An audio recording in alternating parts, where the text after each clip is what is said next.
भारत अपना तेल कहां से खरीदेगा? इसका फैसला दिल्ली में होगा या फिर वाशिंगटन में? क्योंकि अमेरिका की सीनेट ने रूस से तेल और गैस खरीदने वाले बड़े देशों पर 100% टैरिफ लगाने की ताकत राष्ट्रपति को देने वाला बिल पास कर दिया है और भारत उन देशों में शामिल है जिन पर इसका असर पड़ सकता है। लेकिन सवाल सिर्फ तेल का नहीं है, सवाल दरअसल ये है कि क्या भारत अपनी ऊर्जा जरूरतों का फैसला खुद करेगा या फिर किसी दूसरे देश की शर्तों पर। नमस्कार, आप देख रहे हैं न्यूज फीड और मैं शिव यादव हूं आपके साथ। अमेरिकी सीनेट में यह बिल 86 वोट के मुकाबले 11 वोटों से पास हुआ, यानी रिपब्लिकन और डेमोक्रेट दोनों तरफ से इसे भारी समर्थन मिला। इस बिल का नाम है Lindsey O Graham sanctioning Russia and Iran act. इसमें रूस और ईरान पर कई तरह के प्रतिबंधों की बात है और सबसे अहम हिस्सा है रूस से बड़ी मात्रा में ऊर्जा खरीदने वाले देशों पर कार्रवाई का प्रावधान। पहले इस प्रस्ताव में 500% तक टैरिफ की बात कही गई थी, लेकिन संशोधित करने के बाद बिल में इसे अधिकतम 100% कर दिया गया है। इसे रूस के ऊर्जा के 5 बड़े खरीदारों पर लागू करने की संभावना रखी गई है। इनमें भारत और चीन के साथ स्लोवाकिया, हंगरी और अजरबैजान के नाम सामने आए हैं। अब इसे एक आसान उदाहरण के साथ आप समझ लीजिए। पहले अगर भारत का कोई सामान अमेरिका में 100 रुपए का पहुंचता है और उस पर 100% टैरिफ लगाया जाता है तो उसकी कीमत लगभग 200 रुपए तक पहुंच सकती है। नतीजा, भारतीय सामान अमेरिकी बाजार में महंगा होगा, उसकी मांग प्रभावित हो सकती है और इसका असर भारतीय कारोबारियों और निर्यातकों पर पड़ सकता है। लेकिन असली कहानी इससे भी बड़ी है। सबसे पहला सवाल तो यह है कि भारत रूस से तेल क्यों खरीदता है? क्योंकि तेल सिर्फ विदेशी नीति का मुद्दा नहीं है। तेल का सीधा संबंध आपकी गाड़ी, ट्रांसपोर्ट, फैक्ट्री, खेती और महंगाई से है। 2022 के बाद रूस ने भारत को कई मौकों पर डिस्काउंट कर कच्चा तेल दिया। भारत के लिए यह आर्थिक रूप से फायदेमंद रहा और अलग अलग अनुमानों के मुताबिक इससे भारत ने अरबों डॉलर की बचत की है। यानी बात सिर्फ इतनी नहीं है कि भारत रूस से दोस्ती के कारण तेल खरीद रहा है। भारत के सामने एक दूसरा सवाल भी है। अगर बाजार में सस्ता तेल उपलब्ध है तो क्या भारत अपनी जनता के हित में उसे खरीदेगा या किसी दूसरे देश की विदेश नीति देखकर फैसला करेगा?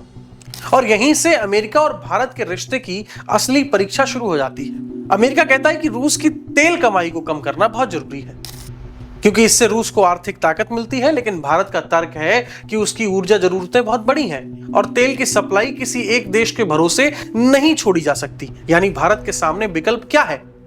रूस से तेल खरीदना बंद करे या फिर महंगा तेल खरीदकर उसका बोझ भारतीय अर्थव्यवस्था और आम आदमी पर डाल दे, या फिर अमेरिका से बातचीत करके कोई और रास्ता निकाले। यही असली पेंच है। और एक और बात यहां पे समझना बहुत जरूरी है, अमेरिका ने अभी भारत पर 100% टैरिफ नहीं लगाया है। सीनेट ने बिल पास किया है, अब इसे अमेरिकी प्रतिनिधि सभा की प्रक्रिया से गुजरना है और कानून बनने के बाद भी टैरिफ लगाना राष्ट्रपति के अधिकार और फैसले पर निर्भर करेगा।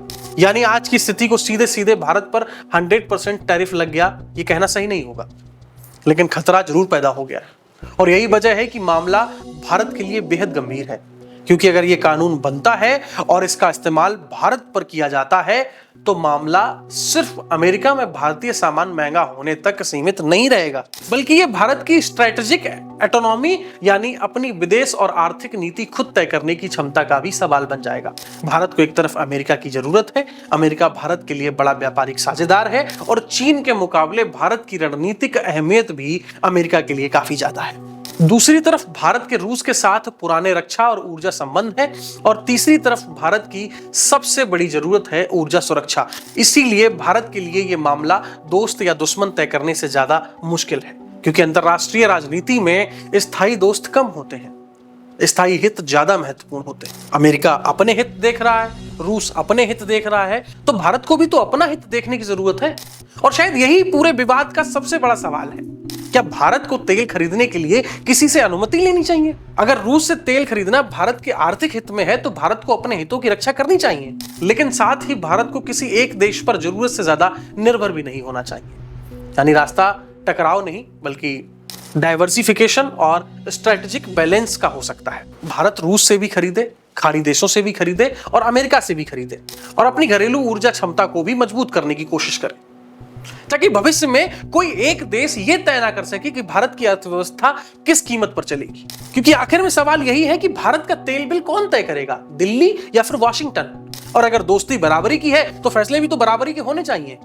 देखो, आपकी क्या राय है? क्या भारत को अमेरिका के दबाव में रूस से तेल खरीदना कम कर देना चाहिए, या फिर भारत को साफ साफ ये कह देना चाहिए कि हमारी ऊर्जा जरूरतों का फैसला हम अपने आर्थिक हित को देखकर करेंगे? आप अपनी राय हमें कमेंट में बताइए। और अगर आपको ये वीडियो पसंद आई हो, ऐसी खबर आपको सही लगती हो, तो फिर आप हमारे इस पेज न्यूज फीड को सब्सक्राइब और फॉलो कर सकते हैं। फिलहाल के लिए इतना ही। आप देख रहे थे न्यूज फीड और मैं शिवम यादव हूं आपके साथ। धन्यवाद।